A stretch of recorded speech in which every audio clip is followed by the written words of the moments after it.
Bienvenidos y bienvenidos a la revisión para orientaciones de la evaluación docente en relación al portafolio. Vamos al último video del módulo 1, la reflexión. Entonces, para que nos ubiquemos, estamos en el módulo 1, planificación de escribir 3 clases de un plan de trabajo o una unidad pedagógica. Ya lo revisamos en un video más o menos extenso, que en realidad eran 2 videos.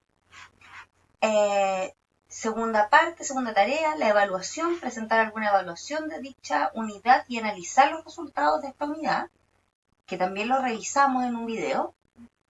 Y ya nos vamos a la tercera y última tarea de este módulo, del módulo 1, que es la reflexión, respondiendo preguntas de reflexión pedagógica. Recuerden que mi nombre es Daniela Muñoz y soy la relatora de este curso de orientaciones. Y todo lo que nosotros estamos hablando va a estar siempre en relación con el marco para la buena enseñanza, sea cualquiera de los 2 marcos que los rigen a ustedes. Es importante mencionar que el material que exponemos acá es el material de Docente Más. Lo que nosotros aportamos desde Conéctate es la explicación del material. ¿Qué quiere decir esto? Que los módulos están basados en los manuales de diseño del portafolio del año pasado, así como también los ejemplos, los indicadores de evaluación, los dominios, los criterios. Todo esto, su fuente primordial es Docente Más. ¿Ok? Módulo 1, continuamos en el módulo 1, pero nos vamos a la tarea 3, a la reflexión. Punto A, análisis a partir de las características de los y las estudiantes. En esta tarea, tú como docente debes reflexionar sobre cómo incorporas las características de tu grupo curso de estudiantes al planificar y al realizar tus clases. Por eso era importante que hicieran este FODA, que no lo pide, insistimos que no lo pide el manual, que no lo pide la evaluación, pero es una sugerencia metodológica para el trabajo de Conéctate. Entonces este FODA les va a ir sirviendo como un insumo durante todo este proceso, para que vaya siendo un proceso coherente, ¿ok? Entonces, ¿qué me van a evaluar en esta tarea? Un docente que muestre un desempeño competente es aquel que analiza sus decisiones pedagógicas en función de las características de sus estudiantes, dando cuenta del conocimiento que posee sobre ellos y ellas. Es decir, las decisiones pedagógicas que él va tomando durante este proceso siempre van a estar enfocadas a las características de sus estudiantes y no a razones técnicas o a razones de tiempo, sino que en función de sus estudiantes. Este aspecto se relaciona con los criterios A2 y A4 del marco para la buena enseñanza. ¿Qué instrucciones me dan para desarrollar esta tarea? Me invitan a hacer una reflexión en torno a 2 puntos. El primero, ¿cómo son mis estudiantes? Para responder, lo ideal es guiarse por las siguientes preguntas. ¿Qué motiva a mis estudiantes? Por eso vuelvo a insistir en la importancia de desarrollar este FODA. ¿Qué motiva a mis estudiantes? ¿Qué les gusta? ¿Qué no les gusta? Ya sea tanto en asignaturas como en habilidades, en contenidos o en gustos de situaciones fuera del ámbito escolar. ¿Cómo se relacionan entre ellos? ¿Tienen relaciones fraternas o son más distantes? ¿Tienen buenas relaciones grupales o existen 2 grandes grupos en el curso? Los niños con las niñas no se relacionan mucho. Tengo grupos de estudiantes migrantes que forman un subgrupo dentro de la sala. ¿Qué conocimientos tenían antes de trabajar la unidad? Y ahí me voy netamente a lo pedagógico. ¿Qué conocimientos? Es decir, ¿qué manejaban del currículum antes de la unidad? Aquí va a tener mucha relevancia el diagnóstico que realice. ¿Qué aspectos de su contexto familiar o cultural influyen en su aprendizaje?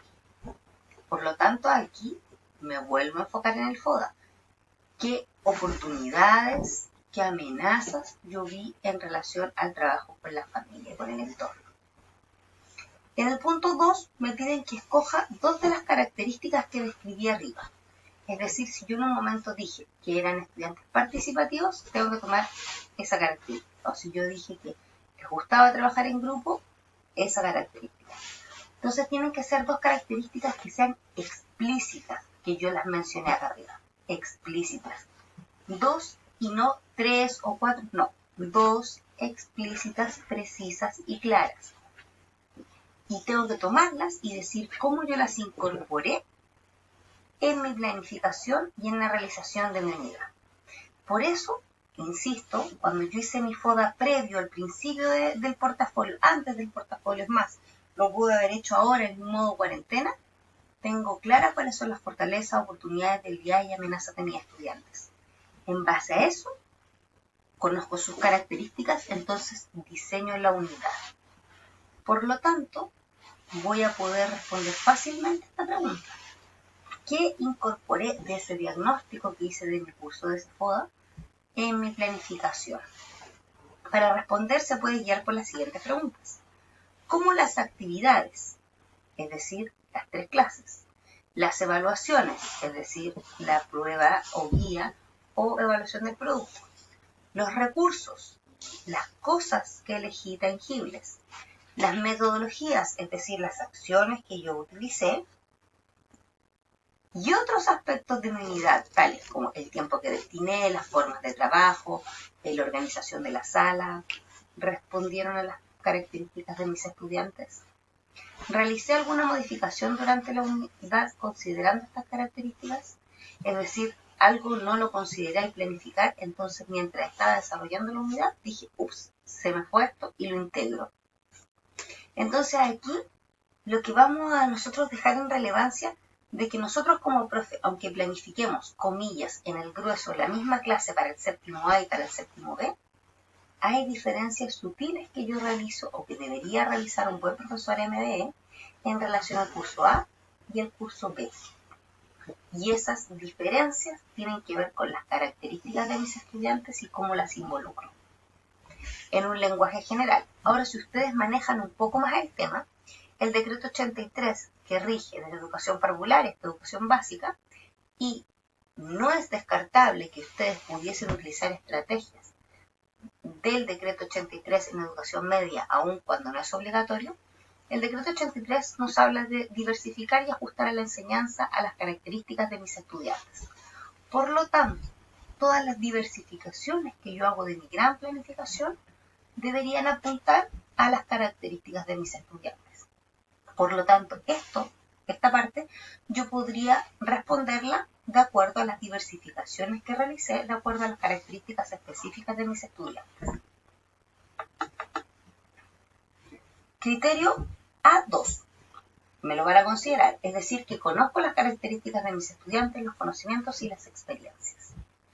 Conozco las características de desarrollo correspondientes a las edades, lo que dice, por ejemplo, Piaget. Y conozco las características particulares de sus familias y culturales, lo que yo recogí previamente en anamnesis o entrevistas con apoderados. Reconozco las fortalezas y las debilidades respecto de los contenidos que enseñan, que las recogí en un diagnóstico curricular. Y conozco las diferentes maneras de aprender de mis estudiantes, que las recogí en, por ejemplo, test de estilos de aprendizaje. Hay un ejemplo para cada uno de los descriptores. No necesariamente son el único ejemplo. Criterio 4. Van a ver si soy capaz de organizar los objetivos y los contenidos de manera coherente con el marco curricular y las particularidades de mis alumnos. Si elaboré una secuencia de contenidos coherentes con los objetivos de aprendizaje del marco curricular, si consideré las necesidades y los intereses de mis estudiantes. Esto es súper importante. Un buen profe siempre va integrando aquellas necesidades e intereses que observa. No necesariamente tiene que dedicar una clase a recoger estas necesidades e intereses, sino que es un observador activo. Las actividades de enseñanza son coherentes con el contenido y adecuadas al tiempo disponible. Y las actividades de enseñanza consideran variados espacios de expresión oral, lectura, escritura, entre otros, que se relacionan con los aprendizajes abordados en los distintos subsectores. Este criterio ya lo habíamos analizado en otras tareas anteriores, ¿verdad? En educación parvularia correspondería a los siguientes, y aquí vamos a ser bien enfáticos que en educación parvularia esto es relativamente tentativo, porque no hay nada dicho hasta el momento. En julio, cuando salgan los manuales de educación parvularia, van a tener las educadoras de párvulo la claridad de qué criterio se va a evaluar en cada tarea. Sin embargo, las orientaciones que estamos entregando, como se podrán dar cuenta, aplican a cualquier curso y a cualquier asignatura. Ya, solo deben ajustarlas a sus niveles educativos. El criterio A2 en educación parvularia, que considera las características y las formas de aprender de todos los niños y niñas en la preparación del proceso de enseñanza-aprendizaje. Es decir, conoce las características colectivas, individuales y contextuales de su grupo, así como las formas y ritmos de aprender, los intereses y los conocimientos, y estos los incluyen en las experiencias de aprendizaje que propone a sus párvulos para que éstas sean significativas y que también sean desafiantes para ellos. Y siempre enriquece estas oportunidades de aprendizaje involucrando a la familia y el contexto social. Y el criterio A4, que también es mencionado, dice que planifica procesos de evaluación que son coherentes con las características de los chiquillos. Es decir, estos procesos de evaluación son sistemáticos y son pertinentes a la diversidad. Tiene focos de observación y estrategias de evaluación claras que se relacionan directamente con lo enseñado, con lo trabajado. Asimismo, define instrumentos que son diversos, no instrumentos rígidos, instrumentos que son flexibles y que le permitan recoger evidencias del aprendizaje de sus estudiantes de manera eficaz. Y establece instancias sistemáticas de reflexión personal a nivel profesional, analizando los antecedentes de las evaluaciones que tomó para poder encaminar nuevamente esta enseñanza.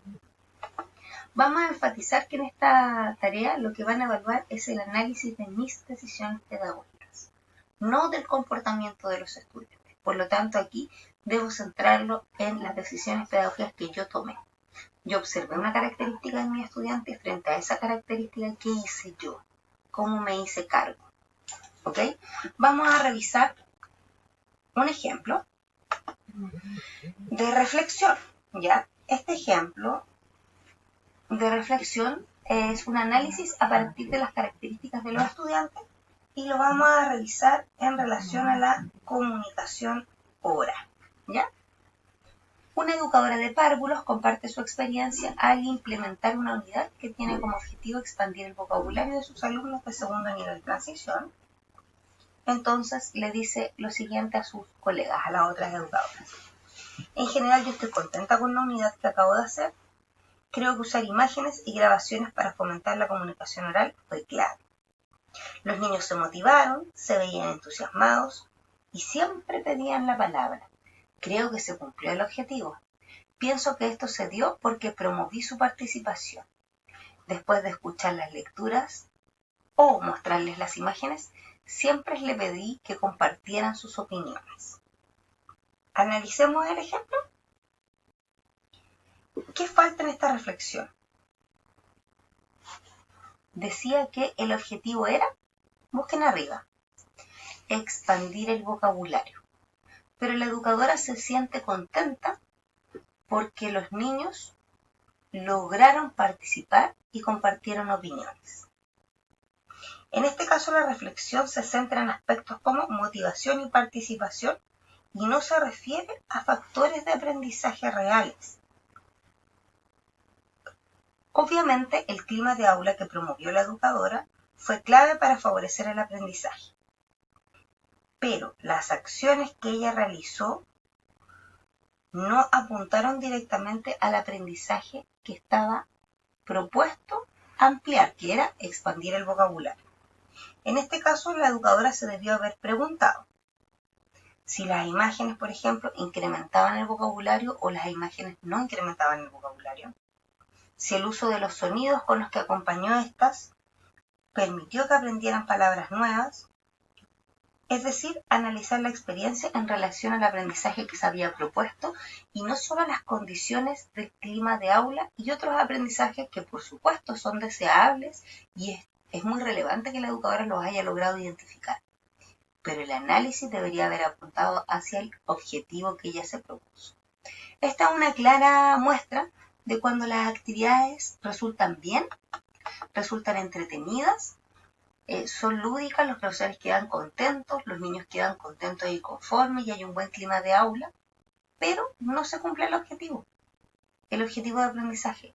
Y recuerden que la idea es que como profesores logremos alcanzar el objetivo de aprendizaje, tengamos acciones pedagógicas que medien la construcción de aprendizajes significativos en base a lo propuesto.